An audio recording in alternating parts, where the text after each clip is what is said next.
കേരള ആശ health work അസോസിയേഷന്റെ സംസ്ഥാന president Shriman P K Sadanandan, സംസ്ഥാന general secretary M A Bittu, സംസ്ഥാന വൈസ് പ്രസിഡന്റ്, ഈ യൂണിയന്റെ സ്ഥാപക നേതാക്കളിൽ ഒരാളുമായ Shrimati S Mini, Shrimati K P Osamma, ഈ സമരത്തിൽ പങ്കെടുത്തുകൊണ്ടിരിക്കുന്ന എൻ്റെ ഏറ്റവും പ്രിയപ്പെട്ട സഹോദരിമാരെ, സഹപ്രവർത്തകരെ, ഈ സമരത്തെ മുൻനിർത്തിയുള്ള നിരവധിയായ കാര്യങ്ങൾ ഈ 21 ദിവസവും ഇവിടെ ചർച്ച ചെയ്തു വരികയാണ്. ആ ചർച്ചകൾക്ക് പുറമെ ചാനലുകളിലും മറ്റു മാധ്യമങ്ങളിലൂടെയും ഈ സമരത്തിന് ആധാരമായ വിഷയങ്ങൾ മുന്നോട്ട് വരികയും അത് നമ്മൾ ആശാ പ്രവർത്തകർ സശ്രദ്ധം വീക്ഷിക്കുകയും പഠിക്കുകയും ചെയ്തുകൊണ്ടിരിക്കുകയാണ്. ഞാനതിന്റെ വിശദാംശങ്ങളിലേക്ക് പോകേണ്ടുന്ന കാര്യമില്ല. നമ്മുടെ എതിർപ്പാളയത്തിൽ നിൽക്കുന്ന ആളുകൾ ഈ സമരത്തെ സംബന്ധിച്ച് പ്രചരിപ്പിക്കുന്ന അധിക്ഷേപങ്ങൾക്കും ആക്ഷേപങ്ങൾക്കും കള്ളപ്രചരണത്തിനും എത്ര തന്നെ മറുപടി കൊടുത്താലും വീണ്ടും വീണ്ടും അത് ആവർത്തിക്കപ്പെട്ടുകൊണ്ടേയിരിക്കും. നമ്മളുടെ ശ്രീമതി എസ് മിനിയെ ഈ തിരുവനന്തപുരത്തെ മുഴുവൻ ആളുകൾക്കും അറിയാവുന്നയാളാണ്. തിരുവനന്തപുരത്തുകാരിയായ എസ് മിനിയുടെ ഐഡന്റിറ്റി, അസ്തിത്വം അല്ലെങ്കിൽ തിരിച്ചറിവ് മറച്ചു വെക്കപ്പെട്ട ഒന്നല്ല. 2 തവണ ഇവിടെ ലോക്സഭാ തെരഞ്ഞെടുപ്പിൽ മത്സരിച്ചിട്ടുള്ള ഈ എസ് മിനി വെളപ്പിശാല സമരത്തെ മുൻനിർത്തി ജയിലിൽ കിടന്നിട്ടുള്ള ആളാണ്. എസ് മിനി ഉൾപ്പെടെയുള്ള ആളുകളുടെ ഏതാനും ചില പ്രവർത്തകരുടെ മുൻകൈയിലാണ്, അഥവാ അവരുടെ സജീവമായ സക്രിയമായ ഇടപെടലിലൂടെയാണ് വെളപ്പിൽശാല സമരം ഈ മണ്ണിൽ വിജയിച്ചത്. നിങ്ങളത് ഓർക്കണം. എസ് മിനി സാധാരണക്കാരിയല്ല. ഞാനിങ്ങനെ പറയാൻ കാരണമുണ്ട്. ഈ എസ് മിനിയെ പോലുള്ള പ്രവർത്തകർ, സ്ത്രീകൾ ഉയർന്നു വരുമ്പോൾ, കരുത്ത് നേടി ഒരു ശക്തിയായി വരുമ്പോൾ, സത്യസന്ധമായ ഇടതുപക്ഷ രാഷ്ട്രീയമാണ് നിങ്ങൾ അനുവർത്തിക്കുന്നതെങ്കിൽ അതിനെ പ്രോത്സാഹിപ്പിക്കട്ടെ. അങ്ങനെ കരുത്തുള്ള വനിതകൾക്ക് ഉയർന്നു വരാൻ അഭിലഷിച്ചുകൊണ്ട് അവർക്ക് വേണ്ടുന്ന മുഴുവൻ പിന്തുണയും നൽകട്ടെ. ഇങ്ങനെ ആക്ഷേപിക്കുക സാംക്രമിക രോഗം പരത്തുന്ന കീടം. ഒരു നേതാവ് പ്രസംഗിച്ചതാണ്. ഇനി വികാരത്തള്ളിച്ചയിലെങ്ങാനും പറഞ്ഞു പോയതാണോ എന്ന് അറിയാൻ വേണ്ടിയിട്ട് പത്രക്കാർ വീണ്ടും ചോദിച്ചു. അത് ഞാൻ ഉറപ്പിച്ചു പറഞ്ഞതാണ്, ബോധ്യപ്പെട്ടു പറഞ്ഞതാണെന്ന് പറഞ്ഞു. ആരാണ് ഈ കീടം? നിങ്ങൾക്കറിയുമോ? ഈ വെളപ്പിശാല സമരത്തിന്റെ സമയത്ത് 2-3 ആശാപ്രവർത്തകർ മിനിയെ സമീപിച്ചു. കാരണം വെളപ്പിശാല സമരം നിസാരപ്പെട്ട സമരമല്ലല്ലോ. ഞാനൊരല്പം സമയം എടുക്കുന്നതിൽ ബുദ്ധിമുട്ട് തോന്നരുത്. ഞാനിവിടെ 22 ദിവസമായിട്ട് ഇവിടെ ഉള്ള ആളാണ്. ഞാൻ മഹാസംഗമത്തിനും കുടുംബസംഗമത്തിനും മാത്രമല്ല വന്നത്. 22 ദിവസമായി ഇവിടെ ഉണ്ട്. ഞാൻ നിങ്ങളെ അഭിസംബോധന ചെയ്യാൻ വന്നില്ല. അത് അല്ലാതെ തന്നെ ഇവിടെ ഈ വിഷയത്തെ സംബന്ധിച്ച കാര്യങ്ങൾ ചർച്ച ചെയ്യുന്നത് കൊണ്ടാണ്. വെളപ്പിൽശാല സമരം തലേന്ന് സുപ്രീം കോടതി വിധി വരുന്നു. എന്താണ്? എന്ത് സംഭവിച്ചിട്ടായാലും ശരി, വെളപ്പിൽശാല ജനങ്ങളുടെ തലമണ്ടയിൽ വേസ്റ്റ് കൊണ്ടിടണമെന്ന് പറഞ്ഞു. ഈ തിരുവനന്തപുരം നഗരത്തിന്റെ തുപ്പൽ കോളാമ്പി ആയിരുന്നു വെളപ്പിശാല. ആ വെളപ്പിശാലയിൽ സുപ്രീം കോടതി പറയുകയാണ്, എന്തൊക്കെ പ്രതിബന്ധം നേരിടേണ്ടി വന്നാലും അവിടെ മാലിന്യം കൊണ്ട് നിക്ഷേപിക്കണമെന്ന് സുപ്രീം കോടതി വിധിച്ചു. സുപ്രീം കോടതി, രാജ്യത്തിന്റെ പരമോന്നത കോടതി. അവിടെ ശ്രീമാൻ ബുർഹാൻ ഉൾപ്പെടെയുള്ളവർ നയിക്കുന്ന സമരത്തിന്റെ പ്രധാനപ്പെട്ട സംഘാടകയായിക്കൊണ്ട് എസ് മിനി അതിന്റെ ആ വിധി വന്ന ദിവസം വെളപ്പിശാല മുഴുവൻ കയറിയിറങ്ങി. വെളപ്പിശാലയിലെ സമരപ്രവർത്തകർ ഒന്നടങ്കം കയറിയിറങ്ങി 10,000-ഓളം പേരെ റോഡിൽ കൊണ്ടുവന്നങ്ങ് കിടത്തി. അവരവിടെ ഭക്ഷണം പാചകം ചെയ്തു, തീ കൂട്ടി. അവിടെ കഴിഞ്ഞു. വെളുപ്പിനെ 3 മണിക്ക് വെളപ്പിശാലയിലേക്ക് ലോറി വരും. തടഞ്ഞു. സുപ്രീം കോടതി വിധിയെ പരാജയപ്പെടുത്തി. അറിയോ നിങ്ങൾക്ക്? അപ്പോൾ ഈ എസ് മിനി സാധാരണക്കാരിയല്ല. ഞാനിത് പറയുന്നത് നിങ്ങൾ മനസ്സിലാക്കിക്കൊള്ളുക. ആ വെളപ്പിൽശാല സമരം മുഴുവൻ രാഷ്ട്രീയ പ്രസ്ഥാനങ്ങളും, ഞാൻ പ്രതിനിധാനം ചെയ്യുന്ന SUC കമ്മ്യൂണിസ്റ്റ് എന്ന പ്രസ്ഥാനം ഒഴികെ മുഴുവൻ രാഷ്ട്രീയ പ്രസ്ഥാനങ്ങളും ആ സമരത്തിനെതിരായിരുന്നു. ആ സമരത്തെ നയിച്ച അനവധി ജനകീയ നേതാക്കന്മാരുള്ളായിരുന്നു എസ് മിനി. ആ എസ് മിനി സമരം വിജയിച്ചു കഴിഞ്ഞപ്പോൾ 2-3 ആശാപ്രവർത്തകർ സമീപിച്ചിട്ട് പറഞ്ഞു, പ്രിയപ്പെട്ട മിനിച്ചേച്ചി, ഞങ്ങൾ ഇങ്ങനെ ധാരാളം കഷ്ടപ്പാടുകൾ അനുഭവിക്കുക, ഞങ്ങൾക്കൊരു യൂണിയൻ ഉണ്ടാക്കി തരണം. നിങ്ങൾ ഞങ്ങളുടെ കൂടെ ഉണ്ടെങ്കിൽ വിജയിപ്പിച്ചെടുക്കാൻ കഴിയുമെന്നറിയാം. 2011-12 കാലയളവാണ്, നിങ്ങൾ ഓർക്കണം. അന്ന് വന്നു. അവിടെ നിന്ന് ചെറിയ തോതിൽ പ്രവർത്തനം ആരംഭിച്ചു.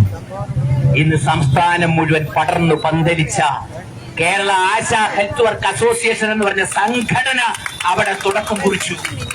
വിട്ടുവീഴ്ചയില്ലാത്ത പോരാട്ടം. എന്താണ് ഈ SPDയും ഉൾപ്പെടെയുള്ള ആളുകൾ, MA ബിന്ദു, VK സദാനന്ദനും ഒക്കെ പ്രതിനിധാനം ചെയ്യുന്ന നിലപാടിന്റെ പ്രത്യേകത എന്താ? നിങ്ങൾക്ക് അവരെ പണം കൊടുത്ത് വിലക്കെടുക്കാനാവില്ല. നിങ്ങൾക്ക് അവരെ സ്ഥാനമാനങ്ങൾ കാട്ടി എന്തെങ്കിലും തെരഞ്ഞെടുപ്പ് വാഗ്ദാനങ്ങൾ നൽകി പദവികൾ നൽകി വിലക്കെടുക്കാനാവില്ല. ഒരു പത്രപരസ്യത്തിനും വേണ്ടിയിട്ടല്ല, വ്യക്തിപരമായ ഒരു നേട്ടത്തിനും വേണ്ടിയിട്ടല്ല. ബിഫാം പഠിച്ച് പാസ്സായ ആളാണ്, ഈ തിരുവനന്തപുരം മെഡിക്കൽ കോളേജിൽ ജോലി കിട്ടിയ ആളാണ്. അതെല്ലാം ത്യജിച്ച് ഈ രാജ്യത്തെ പാവപ്പെട്ടവർക്കും പണിയെടുക്കുന്നവർക്കും വേണ്ടി ജീവൻ മാറ്റിവെച്ച, ജീവിതം മാറ്റിവെച്ച സ്ത്രീ വ്യക്തിത്വമാണ് യസ്മിനി. അനവധി വ്യക്തിത്വങ്ങളിൽ ഒരാളാണ് യസ്മിനി. ആ യസ്മിനിയെ സംബന്ധിച്ച് ഇങ്ങനെ പറയുന്നതിന്റെ കാരണം നിങ്ങൾക്ക് മനസ്സിലാകും. നിങ്ങൾക്ക് താങ്ങാനാവില്ല. നിങ്ങൾക്കറിയില്ലേ, മഹിജ എന്നൊരു സ്ത്രീ ഈ തിരുവനന്തപുരം നഗരത്തിൽ പോലീസ് ഓഫീസറെ കണ്ടൊരു പരാതി കൊടുക്കാൻ വേണ്ടി വന്നു. അതിന്റെ കൂടെ പോയി യസ്മിനി ഒരു സഹായത്തിനായി. മഹിജ ആരെന്ന് ഓർക്കുന്നുണ്ടോ നിങ്ങൾ? ജിഷ്ണു പ്രണോയ് എന്നുള്ളൊരു ചെറുപ്പക്കാരൻ പാലക്കാട് നെഹ്റു കോളേജിൽ അവിടുത്തെ സ്വകാര്യ മുതലാളിമാർ ചവിട്ടിക്കൊന്നു.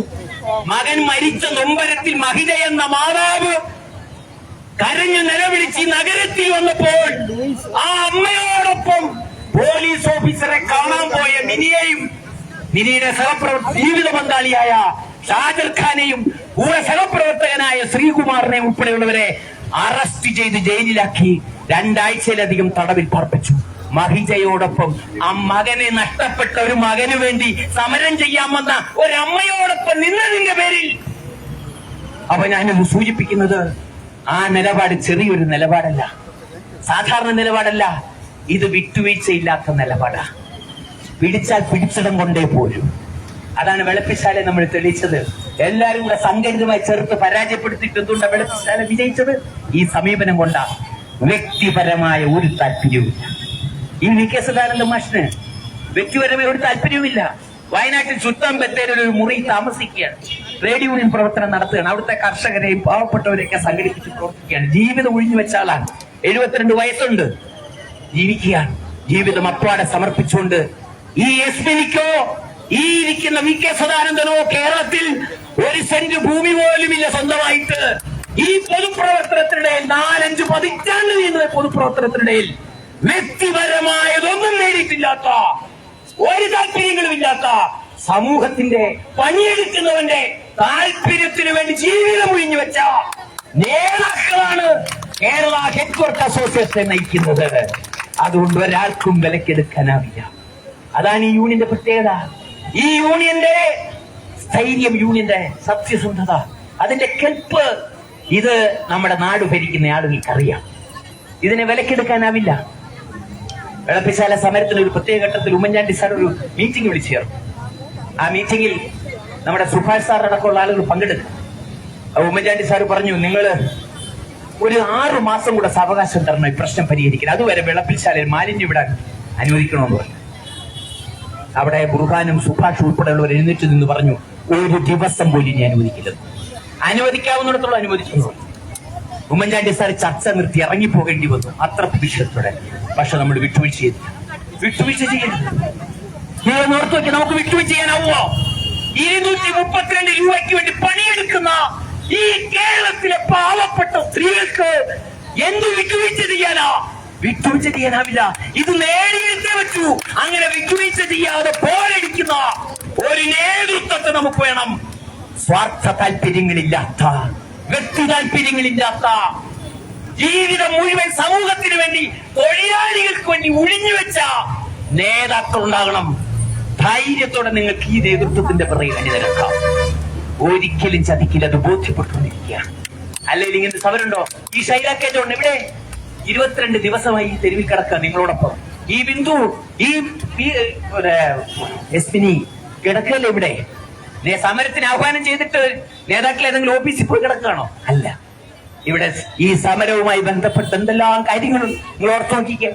ഇവിടെ കിടക്കുന്ന, രാത്രി കിടക്കുന്ന 100-150 പേരുടെ പ്രാഥമികങ്ങളുടെ സൗകര്യം. ഇവിടെ നമ്മൾ അടുത്തൊരു ഹാള് ബുക്ക് ചെയ്തിട്ടുണ്ട്. അവിടെ സ്ത്രീകളെ രാത്രി കൊണ്ടുപോകാൻ വാഹനങ്ങൾ അറേഞ്ച് ചെയ്യണം, അതിന് ഡ്രൈവർമാരെ അറേഞ്ച് ചെയ്യണം, രാവിലെ ഉച്ചയ്ക്കും വൈകുന്നേരവും ഭക്ഷണം അറേഞ്ച് ചെയ്യണം.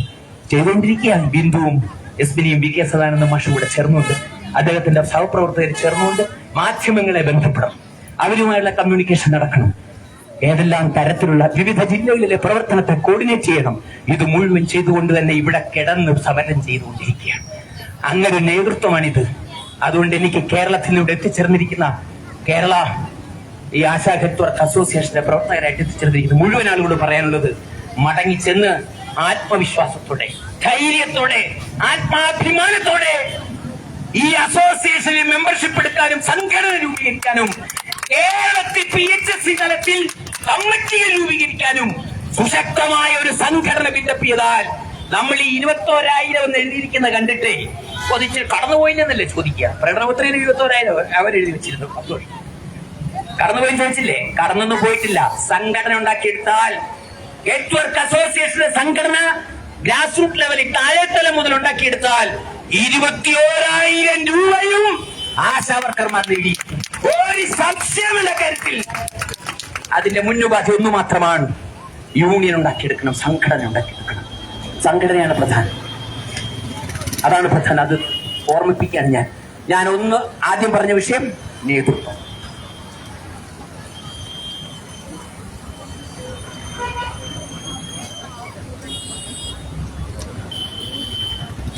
ഒന്നാമത്തെ വിഷയം നേതൃത്വം, സത്യസന്ധമായ നേതൃത്വം.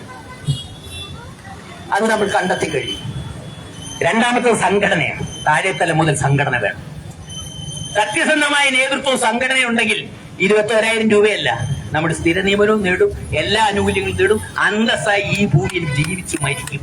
ഒരു സംശയം വേണ്ട. അതുകൊണ്ട് ഈ നേതൃത്വത്തിന് കീഴിൽ 1000 സംഘടിപ്പിക്കാൻ ഒരു വൈമനസ്യം വേണ്ട. ഒരു തെരഞ്ഞെടുപ്പിൽ മത്സരിക്കാൻ വേണ്ടിയിട്ടല്ല, ഒരു ജനപ്രതിനിധിയാകാൻ വേണ്ടിയിട്ടല്ല, ഒരു രാഷ്ട്രീയ പദവിക്കും വേണ്ടിയിട്ടല്ല, സമ്പത്തിന് വേണ്ടിയിട്ടല്ല. ഈ കേരളത്തിന്റെ മണ്ണിൽ പാവപ്പെട്ടവന്റെ തൊഴിലാളികളുടെ ശബ്ദം ഉയരണം. ഇത്രമേൽ അടിച്ചമർത്തപ്പെടുന്ന ഒരു സാഹചര്യം വരരുത്. എനിക്ക് ഇടതുപക്ഷ നേതാക്കളോട് അഭ്യർത്ഥിക്കാനുള്ളത്, വിനയപൂർവ്വം അഭ്യർത്ഥിക്കാനുള്ളത്, ദേവിയത് നിങ്ങളിതൊന്ന് കേൾക്കണം, ഒന്ന് പരിശോധിക്കണം. പ്രിയപ്പെട്ട എളമരം കരീം സഖാവേ, ഈ വി കെ സദാനന്ദനുമായി സംയുക്ത ട്രേഡ് യൂണിയൻ വേദികളിൽ വേദി പങ്കിടുന്നതാണ്. ചന്ദ്രശേഖരൻ സഖാവും രമ്യ ഹരിദാസ് ഇവിടെ ഇരിപ്പുണ്ടല്ലോ. ഒരു സഹപ്രവർത്തകന്റെ നേതാവിനെ കുറിച്ച് പറയുന്നതിൽ വിമർശനം പറയുന്നതിനും തോന്നരുത്. അദ്ദേഹം പ്രഖ്യാപിച്ചത് ആശാസമരത്തെ INTUC പിന്തുണയ്ക്കുന്നില്ല എന്നതാണ്. ഇനി INTUC യൂണിയനിൽ ആരെങ്കിലും അവശേഷിക്കുന്നുണ്ടെങ്കിൽ അവരവരുടെ കാര്യങ്ങൾ തീരുമാനിച്ചോളൂ. എന്താണ് അവരുടെ നിലപാടെന്നുള്ളത് മനസ്സിലായിട്ടുണ്ട്. ഞാൻ പറഞ്ഞു വരുന്നത്, ഈ സമരം നമ്മൾ വളരെ ഗൗരവപ്പെട്ട ചില വിഷയങ്ങൾ പരിഗണിക്കേണ്ടതുണ്ട്. കേരളത്തിന്റെ സാഹചര്യം എന്താണ്? നിങ്ങൾ എല്ലാവരും കാണുന്നുണ്ടല്ലോ, നമ്മുടെ കുട്ടികളെ 20ഉം 22ഉം വയസ്സ് പ്രായമുള്ള കുട്ടികള് ബൈക്കിൽ ഈ സൊമാറ്റോയുടെയും സ്വിഗ്ഗിയുടെ ഒക്കെ ബാഗ് പുറയിൽ വെച്ച് ഹോട്ടലുകളിൽ നിന്ന് ഭക്ഷണം ശേഖരിച്ച് വീടുകളിൽ കൊണ്ടെത്തിക്കുന്ന ഡെലിവറി ബോയ്സിനെ കണ്ടിട്ടില്ലേ നിങ്ങൾ? നമ്മുടെ കുഞ്ഞുങ്ങളവര് ഡിഗ്രിയൊക്കെ പഠിച്ച് PG ഒക്കെ കഴിഞ്ഞ് ഒരു പണിയും ഗതിയും ഇല്ലാതെ മുതലാളിമാർക്ക് വേണ്ടി പണിയെടുക്കുക. ഒരു ദിവസം മുഴുവൻ അതുങ്ങൾ ഈ ബൈക്ക് ഓടിച്ചാൽ 400 രൂപ, 430, 450 രൂപ, 12-15 മണിക്കൂർ പണിയെടുത്തുകൊണ്ടിരിക്കുക. എളമരം കരീമിന്റെ കണ്ണിന് താഴെയല്ലേ നടക്കുന്നത്? എന്താ തിരുത്താത്തത്? ഞാൻ യാദൃച്ഛികമായ ഒരു സംഘടനയുടെ പ്രസിഡന്റ്, സംസ്ഥാന പ്രസിഡന്റ്, SUCIയുടെ സംസ്ഥാന സെക്രട്ടറി ആയിരിക്കുമ്പോൾ തന്നെ Kerala unaided school teachers organisation എന്ന് പറയും. അൺഎയ്ഡഡ് അധ്യാപകർ നെറ്റും സെറ്റും പിന്നെ പാസ്സാകാനുള്ളതെല്ലാം പാസ്സായ ശേഷം അവിടെ അധ്യാപകരായ ആളുകൾ. എത്ര രൂപയാണ് ശമ്പളം കൊടുക്കുന്നത് സ്വകാര്യ സ്കൂളുകൾ? 7,000 രൂപ, 8,000 രൂപ, 10,000 രൂപ. ഞങ്ങൾ സമരം ചെയ്ത് 10,000-ൽ എത്തിച്ചിട്ടുണ്ട്. വെറും 10,000 രൂപ. എളമരം കരീമിന്റെ കണ്ണിന് താഴെയല്ലേ നടക്കുന്നത്? ഈ കേരളത്തിൽ തൊഴിലാളികൾ അഭിമുഖീകരിക്കുന്ന പ്രശ്നം എന്താ? ശരി, സംഘടിത വിഭാഗത്തിന്റെ പ്രശ്നം എന്താ? ഈ NGO യൂണിയന്റെ നേതാക്കന്മാർ നമ്മളെ ചീത്ത വിളിച്ചു നടക്കുകയല്ലേ? 21% DA കുടിശ്ശികയായിട്ടുണ്ട്. സമരമുണ്ടോ? പ്രവർത്തനമുണ്ടോ? തൊഴിലാളികളുടെ സ്ഥിതി എന്താ? കേരളത്തിൽ, ഇന്ത്യയിൽ റെയിൽവേയിലെ തൊഴിലാളികൾ, പൈലറ്റുമാർ, ട്രെയിൻ എഞ്ചിൻ ഡ്രൈവർമാർ, അവർ ഈ അടുത്ത കാലത്ത് ഒരു സമരം നടത്തി. എന്താ സമരം എന്നറിയോ? വിശ്രമിക്കാൻ തന്നിരിക്കുന്ന സമയത്ത് ഞങ്ങൾ പണിയെടുക്കുന്നതല്ല. ശ്രദ്ധിച്ചേക്കണേ, അവരുടെ സമരരൂപം ഒന്നുകൂടെ ശ്രദ്ധിച്ചേക്കണം. വിശ്രമിക്കാൻ തന്നിരിക്കുന്ന സമയത്ത് ഞങ്ങൾ പണിയെടുക്കുന്നതല്ല എന്ന് പറഞ്ഞാൽ എന്റെ അർത്ഥം മനസ്സിലായത്? അങ്ങനെ മാടിനെ പോലെ പണിയെടുപ്പിക്കുകയാണ്. ഈ കേരളത്തിൽ, ഇന്ത്യയിൽ കഴിഞ്ഞ ഏതാനും മാസങ്ങൾക്കുള്ളിൽ ഉണ്ടായത് നിരവധിയായ ട്രെയിൻ അപകടങ്ങളാണ്. കാരണം മാഹിടുകളെ കൊണ്ട് പണിയെടുപ്പിക്കുകയാണ്. 1976 റെയിൽവേ പണിമുടക്കിന് ശേഷം റെയിൽവേ തൊഴിലാളികൾ അനുഭവിക്കുന്ന കൊടിയ യാതനകൾക്ക് ഒരു പരിഹാരവുമില്ല. മിസ്റ്റർ എളമരം കരീം, നിങ്ങളിത് കാണുന്നില്ലേ? IT രംഗത്ത് നമ്മുടെ ചെറുപ്പക്കാർ പണിയെടുത്ത് എരിഞ്ഞൊടുങ്ങുകയാ. എളമരം കരീം, നിങ്ങളിത് കാണുന്നില്ലേ? ഈ കേരളത്തിലെ ആശമാരുടെ സമരം വിജയിച്ചു വന്നാൽ കഷ്ടത അനുഭവിക്കുന്ന, ക്ലേശം അനുഭവിക്കുന്ന മുഴുവൻ തൊഴിലാളികൾക്കും അതൊരു പാതയല്ലേ? ബഹുമാനപ്പെട്ട എളമരം കരീം സഖാവേ, ദയവ് ചെയ്തൊരു മറുപടി പറയൂ. ശിരസുയർത്തി നിന്ന് പൊരുതാൻ തൊഴിലാളി വർഗത്തെ പ്രാപ്തമാക്കുന്ന, അവർക്ക് മാർഗം കാട്ടുന്ന, അവരുടെ പോരാട്ടത്തിന്റെ വീതി പ്രകാശമാനമാക്കുന്ന അത്യുജ്വലമായ ഐതിഹാസികമായ സമരമാണ് ആശാ സമരം. അത് നിങ്ങളുടെ നേതൃത്വത്തിലുള്ളതുകൊണ്ടാണ് നിങ്ങൾ അതിനെടുക്കുന്നത്.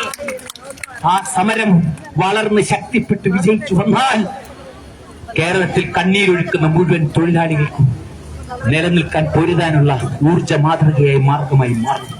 അത് വേണ്ടേ ഈ കേരളത്തിൽ? ഞാൻ വ്യസനത്തോടെ, വേദനയോട് ചോദിക്കുക, അല്ലാണ്ട് സങ്കടത്തോടെ ചോദിക്കുക. തെണ്ടി അലയ നമ്മുടെ നാട്ടിൽ ചെറുപ്പക്കാർ ഒരു പണിക്ക് വേണ്ടി. നമ്മളൊക്കെ കുഞ്ഞുങ്ങളാ. നിങ്ങൾ ആലോചിച്ച് നോക്കിയേ, നിങ്ങളുടെ ഒരു മകൻ രാത്രി 10 മണിക്ക് സ്വിഗ്ഗിയുടെ വിതരണം കഴിഞ്ഞ് 400 രൂപയും കൊണ്ട് തിരിച്ചു വരുന്നതാണ്. കുഴഞ്ഞ് ചത്താ വരുന്നത്. അവനെ കാണുമ്പോൾ നമ്മുടെ ഹൃദയം ചങ്കുപൊട്ടി തകർന്നു പോവില്ലേ നമ്മള്? അത് കാണുക. നമ്മൾ ഈ സാഹചര്യത്തിന് മാറ്റം ഉണ്ടാക്കണം. കേരളത്തിൽ തൊഴിലാളികൾ അനുഭവിക്കുന്ന ഒടുങ്ങാത്ത ചൂഷണം. ടാക്കോ കേബിൾ തൊഴിലാളി ആത്മഹത്യ ചെയ്തു. റബ്കോ തൊഴിലാളികൾ CIT യൂണിയൻ വിട്ട് സ്വതന്ത്ര യൂണിയൻ ഉണ്ടാക്കുന്നു. ശമ്പളമില്ല, പണിയെടുക്കുന്നവർക്ക് കൂലിയില്ല. ബഹുമാനപ്പെട്ട പിണറായി വിജയൻ പ്രസംഗിക്കുക, പത്രസമ്മേളനം നടത്തിയിട്ട് പറഞ്ഞെന്താ? അടുത്ത മാസം മുതൽ KSRTC തൊഴിലാളികൾക്ക് ഒറ്റ ഗഡുവായി ശമ്പളം നൽകുന്നതായിരിക്കും. എങ്ങനെയുണ്ട് പ്രഖ്യാപനം? ഞാൻ ആ പ്രഖ്യാപനത്തിന്റെ വേറൊരു വശം പറയട്ടെ. ഞാൻ എന്റെ വീട്ടിലെ ഈ ബിന്ദുവിനെ ഒരു ദിവസം ജോലിക്ക് നിർത്തിയെന്ന് വിചാരിക്കുക. ഒരു 3 മണിയൊക്കെ ആയി. ജോലി തീരുന്നതിന് 2 മണിക്കൂർ മുമ്പേ ഞാൻ പത്രസമ്മേളനം വിളിച്ചിട്ട് പറയാം, അല്ലയോ മഹാജനങ്ങള്, ബിന്ദു എന്റെ വീട്ടിൽ നിന്ന് പണിക്ക് നിന്നു. ഞാൻ വൈകുന്നേരം 5 മണിക്ക് അവർക്ക് കൂലി കൊടുക്കുന്നതായിരിക്കും കേട്ടോ. നിങ്ങൾ എല്ലാവരും കേട്ടുകൊള്ളണം, ഞാൻ അവർക്ക് കൂലി കൊടുക്കുന്നതായിരിക്കും. ഇതല്ലേ പറയുന്നത്? മിസ്റ്റർ പിണറായി വിജയൻ പറഞ്ഞതാണ്. വിമർശനമല്ലിത്, തൊഴിലാളികൾ അനുഭവിക്കുന്ന വിഷമത്തിന്റെ നിന്നാണ്. ഇവിടെ ഈ മഴയത്തും വെയിലത്തും നിന്ന് നമ്മുടെ സ്ത്രീ സഹോദരിമാരുടെ കണ്ണീരിനോട് ഐക്യപ്പെട്ടുകൊണ്ട് പറയുകയാണ്, കേരളത്തിലെ സംഘടിത തൊഴിലാളി വിഭാഗത്തിന്റെ പോരാട്ടങ്ങൾ ശക്തിപ്പെട്ടു വരണം. ആ പോരാട്ടങ്ങൾ ശക്തിപ്പെട്ടു വരാൻ ആശമാരുടെ സമരം വിജയിക്കണം. ആശമാരുടെ സമരം വിജയിക്കണം. ആശമാരുടെ സമരം വിജയിച്ചാൽ അത് അവരുടെ ഹുങ്കിലേൽപ്പിക്കുന്ന പ്രഹരവ, അവരുടെ അധികാരത്തിനും രാഷ്ട്രീയത്തിനും ഏൽപ്പിക്കുന്ന പ്രഹരവ, അതേൽപ്പിക്കണം. അതുകൊണ്ട് അത്തരം ഒരു പ്രവർത്തനത്തിന് തയ്യാറെടുക്കുക. അതുകൊണ്ട് മിസ്റ്റർ എളമരം കരീമിനോട് പറയാനുള്ളത്, നമ്മൾ ഇടതുപക്ഷക്കാർ ചിന്തിക്കേണ്ടുന്നത് പ്രക്ഷോഭം വളർന്നു വരട്ടെ എന്നല്ലേ? പ്രക്ഷോഭം വളർന്നു വരട്ടെ, ശക്തിപ്പെട്ടു വരട്ടെ. അങ്ങനെ പ്രക്ഷോഭം ശക്തിപ്പെട്ടു വരുമ്പോൾ ഈ സമൂഹത്തിൽ ഒരു സാമൂഹ്യ മാറ്റത്തിന് അനുരോധമായ രാഷ്ട്രീയ സാഹചര്യം ഉയർന്നു വരില്ലേ? അതുകൊണ്ട് ഇടതുപക്ഷ രാഷ്ട്രീയം സമരങ്ങളെ, ജനകീയ സമരങ്ങളെ, ജനകീയ പ്രക്ഷോഭങ്ങളെ പ്രാണന് തുല്യമാണ് പരിഗണിക്കുന്നത്. പ്രാണന് തുല്യം. ആ ഇടതുപക്ഷ രാഷ്ട്രീയത്തിന്റെ വക്താക്കളാണെന്നുണ്ടെങ്കിൽ ദയവ് ചെയ്ത് അഹങ്കാരവും രാഷ്ട്രീയവും മാറ്റിവെച്ചുകൊണ്ട് ആശാസമരത്തെ പിന്തുണയ്ക്കാൻ വരണം. ഞാൻ കേരളത്തിലെ CPM നേതാക്കളെ പന്തലിലേക്ക് വിളിക്കുക. നിങ്ങൾ മുൻകൈയെടുക്ക്. യൂത്തുകാർക്ക് നമുക്ക് ഓണറേറിയം 21,000 രൂപയ്ക്ക് വർദ്ധിപ്പിച്ചതാം. ഒരു ചർച്ചയ്ക്ക് പോലും വിളിക്കുന്നില്ല. എന്നാലും ചോദിക്കേ, എന്നോട് നമ്മുടെ ജോസഫ് സി മാത്യു സാർ ഒരു വ്യക്തിഗത സംഭാഷണത്തിൽ പറയുക, ഹിറ്റ്ലറുടെ മുമ്പിൽ ജൂതന്മാര് ധർണയിരിക്കാൻ പോയതുപോലെയാണ് നമ്മുടെ സമരം. അല്ലേ? ഹിറ്റ്ലറുടെ മുമ്പിൽ ജൂതന്മാര് ധർണയിരിക്കാൻ പോലുള്ള സ്ഥിതിയും ശരിക്കും ജൂതന്മാരെ കൊന്നൊടുക്കിക്കൊണ്ടിരിക്കുക. അന്നേരം കൊന്നൊടുക്കിക്കൊണ്ടിരിക്കുന്ന ജൂതന്മാര് പോയി ഹിറ്റ്ലറുടെ മുമ്പിൽ ധർണയിരിക്കുക. ഹിറ്റ്ലർ ആരാ? ആലോചിക്കുക. അതേ അവസ്ഥയിലാണ് കാര്യം. അതുകൊണ്ട് സർക്കാർ പരാജയപ്പെട്ടു. ഒരു സംശയം വേണ്ട. സർക്കാർ പരാജയപ്പെട്ടു. നിങ്ങൾ ഓർക്കോ, ഇനി ഓണറേറിയം ലഭിച്ചില്ലെന്ന് വിചാരിച്ചു. ഞാൻ നിരാശപ്പെടുത്താൻ വേണ്ടി പറയുക. ബസ്സിൽ പിടിച്ചിരിക്കുകയാണല്ലോ. നമ്മള് പാവപ്പെട്ട സ്ത്രീകൾ ഇനി എവിടം വരെ പോകും? നമുക്ക് കഷ്ടപ്പാടാണ്, ദുരിതങ്ങളാണ്. നമ്മുടെ വീട്ടിലെ എന്തെല്ലാം കാര്യങ്ങൾ പെൻഡിങ് ഇട്ടിട്ടായി വരുന്നത്. നമുക്ക് പോകുന്നതിന് പരിമിതികളുണ്ടാവും, പരാധീനതകളുണ്ടാവും. നമുക്കൊരു പരിധിക്കപ്പുറത്തോട്ട് പോകാൻ പറ്റാതെ കേസ് എന്ന് കേട്ട പേടിക്കും.